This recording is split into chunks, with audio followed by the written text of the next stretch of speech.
Internet आणि social media यांच्या माध्यमातून अनेक चुकीच्या गोष्टी घरामध्ये येत आहेत। राष्ट्रीय एकात्मता आणि कुटुंब व्यवस्था यांच्यासमोर अनेक संकट आहेत।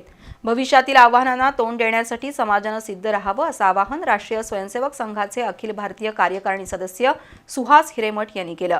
राष्ट्रीय स्वयंसेवक संघाच्या कोल्हापूर जिल्हा कार्यालय उद्घाटन प्रसंगी ते बोलत होते। लोक उत्कर्ष समितीतर्फे कदमवाडी जवळील हिंदूराव घाडगे कॉलनीमध्ये राजाभाऊ भोसले स्मृती भवन ही इमारत बांधण्यात आली आहे। राष्ट्रीय स्वयंसेवक संघाच्या या कार्यालयाचं लोकार्पण आज झालं। अजय कुलकर्णी यांनी प्रास्ताविकात संघाच्या उपक्रमांची माहिती दिली। सुनील कुलकर्णी यांनी राजाभाऊ भोसले, अण्णा ठाकूर आणि ॲडव्होकेट खासबारदार या ज्येष्ठ संघ कार्यकर्त्यांच्या कार्याचा आढावा घेतला।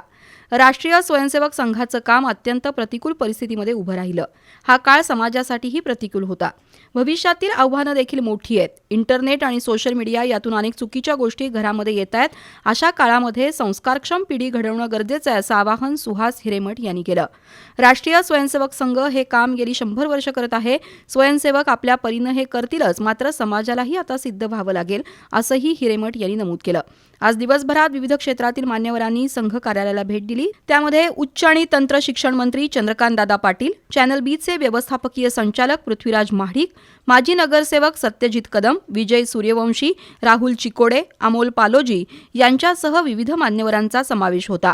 या प्रसंगी संघाचे पश्चिम महाराष्ट्र प्रांत संघचालक सुरेश जाधव, विभाग संघचालक प्रतापसिंह दड्डीकर, विभाग सहसंघचालक भगतराम छाबडा, जिल्हा संघचालक डॉ सूर्यकिरण वाघ, शहर संघचालक प्रमोद ढोले, लोक उत्कर्ष समिती अध्यक्ष विद्यानंद देवधर, अनिरुद्ध कोल्हापुरे यांची प्रमुख उपस्थिती होती।